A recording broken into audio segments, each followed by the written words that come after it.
एक गांव था होशियारपुर, जिसमें जमींदार हंसमुख सिंह अपने इलाके का सबसे होशियार आदमी था। किंतु उसमें एक ही खराबी थी, वो ये कि उसे दूसरों को परेशान करने में मजा आता था। जिस दिन 2-4 लोगों को परेशान न करता, उस दिन उसे चैन न पड़ता। आज कुछ बेचैनी सी हो रही है। बहुत दिनों से ना तो किसी को कोई चूना लगाया है और ना ही परेशान किया है। क्यों ना कहीं चलकर लोगों को परेशान किया जाए। सोचकर उसने दूसरे गांव जाने का इरादा किया और चलने की तैयारी कर ली। तभी अचानक उसने देखा, मेरी जेब में तो एक फुट्टी कौड़ी नहीं है। अब क्या किया जाए? तब कैसे उल्लू बनाऊंगा लोगों को? अरे सुनती हो? अरे घर में कोई चीज है जो मेरे काम आ सके? अब आपके इस ठगी के काम के लिए कोई पैसे तो मेरे पास है नहीं। सेर भर घी होगा, इसी को बेचकर अपना काम चलाओ। अरे हट पगली, सेर भर घी क्यों खराब किया जाए? हैं? पाव भर काफी है। एक काम करो, एक मटकी में गले तक मिट्टी भर लो, ऊपर से पाव भर घी थोप दो, फिर मटकी घी से भरी भरी दिखने लगेगी। अरे वाह मेरी कमला रानी, तू तो मेरे साथ रहकर खूब चतुर हो गई है। सही कहा, तुम जैसे कंजूस और ठग के साथ रहते रहते ऐसे ही कामों में दिमाग चलने लगा है मेरा। उसके बाद हंसमुख ने मिट्टी से भरी मटकी में ऊपर से थोड़ा देसी घी थेप कर मटकी हाथ में लेकर दूसरे गांव की ओर चल पड़ा। दूसरे गांव में गली, बाजार और मोहल्लों से होते हुए वो एक सुनार की दुकान पर जा पहुंचा। उसने देखा दुकान पर चांदी की मूठ वाली एक सुंदर तलवार लटक रही है। तलवार देखकर हंसमुख जी की आंख ललचा गई। वाह क्या चीज है ये तलवार, तो हंसमुख के पास ही जचेगी। बात करनी चाहिए, सौदा पट जाए तो मजा आ जाएगा। कौन हो भाई? इस गांव के नहीं लगते हो? भाई लाला, तलवार कितने की होगी? अपनी गंजी खोपड़ी को खुजलाते हुए लाला जी बोले, तलवार तो सस्ती है, लेकिन तुम कहां से आए हो और इस मटके में क्या है? लाला जी, इस मटके में गांव का शुद्ध देसी घी है, एकदम ताजा घी। घी देखकर लाला के मुंह से लार टपक पड़ी और लाला बोला, देखो भाई, ये तलवार भी शुद्ध चांदी की है। इसे बनाने में भी बहुत पैसा लगा है, मगर मैंने देखा कि तुमको ये तलवार बहुत पसंद है, तो ले लो। तुम्हारे इस घी के बदले मैं अपनी तलवार तुम्हें देता हूँ। हंसमुख को उम्मीद न थी कि सौदा इतना सस्ता पड़ जाएगा। उसने तलवार को म्यान से निकाला और खूब अच्छी तरह देखभाल कर फिर म्यान में खोस दी। इस सौदे के कारण दोनों की जान पहचान हो गई। लौटते हुए लाला जी बोले, हंसमुख, अगली बार आओ तो जितना हो सके उतना घी साथ लेते आना। बदले में अपनी पसंद की कोई भी दूसरी चीज लेते जाना। अगली बार भाभी के लिए ऐसी अंगूठी बना दूंगा कि जिंदगी भर तुम्हारी गुलाम बन के रहेगी। अच्छा ठीक है, अगली बार बड़ी वाली मटके लाऊंगा। कहकर हंसमुख चल दिया। उसे डर था कहीं उसके रहते भंडा न फूट जाए। वो फुर्ती से निकल गया। वापस लौटते हुए जब वो जंगल में पहुंचा तो सोचा, चांदी की तलवार तो सस्ते में मिल गई, क्यों ना तलवार की परीक्षा की जाए। उसने तलवार को म्यान से निकाला और जोर से एक पेड़ के तने पर दे मारी। पेड़ पर लगते ही तलवार मिट्टी बनकर जमीन पर बिखर गई। देखकर हंसमुख का मन खराब हो गया। वो बोला, अच्छा तो अच्छा वाला काटा है हंसमुख तेरा। वाह रे लाला, तू तो मेरा भी बाप निकला। उधर लाला जब घर पहुंचा, कहाँ हो भाग्यवान? आज बाजार में एक आदमी आया था, उसको बड़ा अच्छा उल्लू बनाया मैंने। क्यों, आप लोगों को ठगते हो? किसी दिन आपकी ये हरकत किसी को पता चल जाएगी तो आप उसी बाजार बिना कपड़ों के नजर आओगे। क्या कुछ भी बोलती हो? देखो मैं क्या लेकर आया हूँ, गांव का शुद्ध घी। मगर जैसे ही उसने मटकी खोली और एक पलटे से घी निकाला, उसमें थोड़ा सा घी और बाकी मिट्टी सामने दिखी। अरे ये क्या? मटकी में तो मिट्टी भरी पड़ी है। ये क्या? इसमें तो मिट्टी भरी है और वो तो आपको उल्लू बना गया। इमली ये देखकर खूब हंसने लगी। लाला तो मन ही मन उसकी अक्ल की दाद देने लगा। ये तो मुझसे भी ज्यादा अक्लमंद निकला।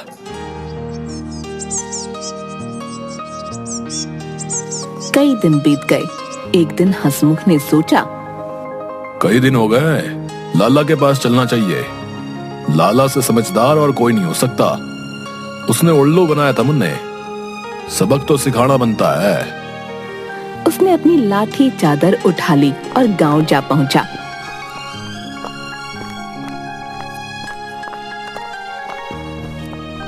लाला जी अपनी दुकान पर जमे थे।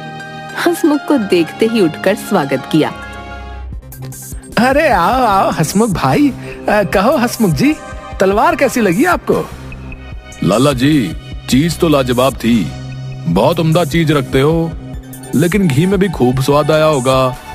लाला जी को हंसी आते आते रुक गई और बोले, गांव के शुद्ध घी में स्वाद ना आए तो लोग गांव से घी क्यों मंगवाएं हैं? लाला जी ने हंसमुख को प्रेम से अपने पास बिठा लिया, उठकर चिलम भर ली और बोले, हंसमुख जी, अब तो 2-4 दिन यहीं रहो। हंसमुख ने बात मान ली।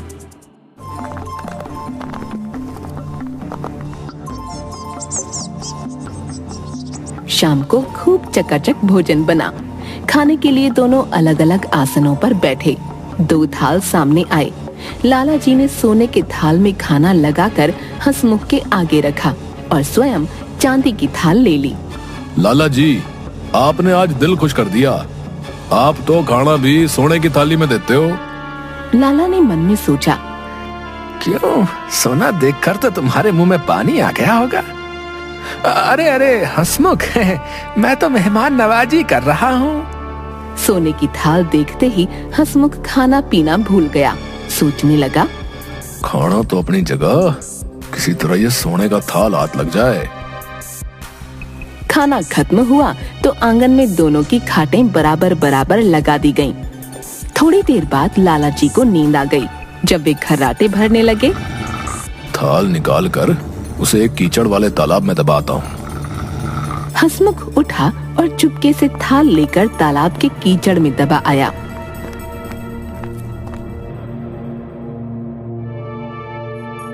आधी रात को लाला जी की आंख खुल गई तो देखा, थाल गायब है। जालिम ने कमाल कर दिया, रातों रात काम बना लिया। हंसमुख के जूतों पर तालाब की कीचड़ लगी थी। उन्हें समझते देर न लगी। थाल तालाब के कीचड़ में दबाया गया है। हंसमुख जब नींद में पड़ा रहा, लाला जी कीचड़ में दबे थाल को निकाल लाए। सुबह आंख खुलने पर हंसमुख ने वापस लौटने की जल्दबाजी की और बोला, मुझे आज जल्दी ही चले जाना था, लेकिन आंख नहीं खुली। कोई बात नहीं, खाना खाकर चले जाना, इतनी भी क्या जल्दी है। कहकर लाला जी ने उसे रोक लिया। दिन में जब दोपहर के खाने पर हंसमुख ने सोने का थाल अपने आगे पाया तो उसकी आंखें खुली की खुली रह गईं। लाला तो बड़ा धनवान मालूम पड़ता है। लाला जी, आपके पास तो ऐसे कई थाल होंगे। ना ना, एक ही थाल है, वो भी बहुत पुराना हो चुका है। लाला का उत्तर सुनकर हंसमुख ताड़ गया। लाला भी कम उस्ताद नहीं है, वो रातों रात थाल तालाब से निकाल लाया है। उसके चेहरे पर थाल के निकल जाने का दुख था, लेकिन अपना दुख उसने जाहिर न होने दिया। अब वे एक दूसरे को अच्छी तरह जान गए थे।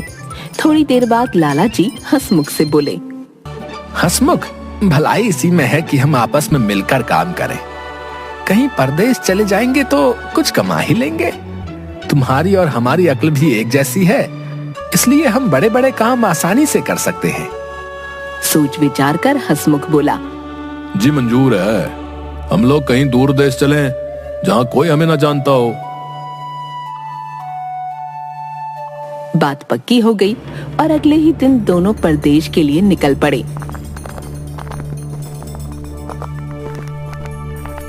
चौथे दिन वे एक नवाब की रियासत में जा पहुंचे। रियासत के नवाब की 10 दिन पहले मृत्यु हो चुकी है और सारे शहर में मातम छाया है। लगता है यहाँ कुछ हुआ है। लग तो रहा है कुछ हुआ है, चलकर देखते हैं। महल में तो काफी लोग दिख रहे हैं, अपने मतलब का कुछ मिलेगा यहाँ पर। क्या लाला जी, कुछ तो जरूर मिलेगा। नवाब तो काफी रईस लग रहा है। दोनों मित्रों ने इस वातावरण से फायदा उठाने की सोची। नवाब के संबंध में पूरी जानकारी लेने के बाद उन्होंने भेष बदल लिया। लाला जी भारी भरकम शरीर के थे। साहूकार की वेशभूषा पहनकर वे साहूकार बन गए और हंसमुख कान में पेंसिल खोस कर उनका मुनीम बन गया। कागजों का एक बंडल लाल बस्ते में लपेटकर वो सेठ जी के साथ दरबार में जा धमका। आज नवाब का मृत्यु भोज दिया जा रहा था। आप सभी से गुजारिश है कि नवाब साहब को दुआ दें। दरबार में मुल्ला, मौलवी और दूसरे कई लोग इकट्ठा थे। साहूकार को दरबार में आया देख सभी ने उनकी आवभगत की।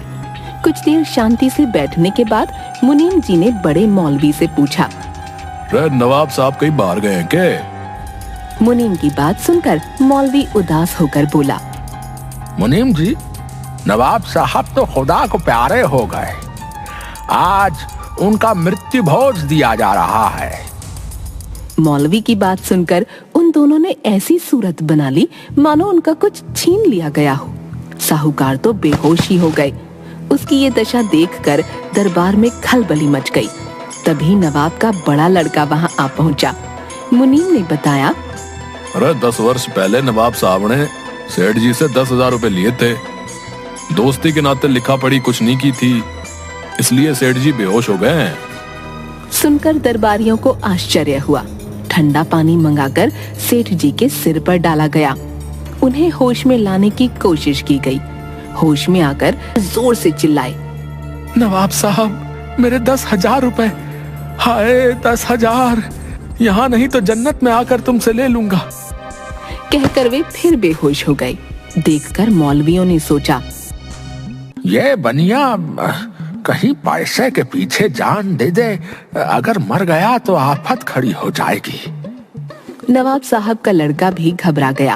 बोला, खुदा के लिए सेठ की जान बचाओ, मौत का दाग हमारे माथे पे न लग जाए।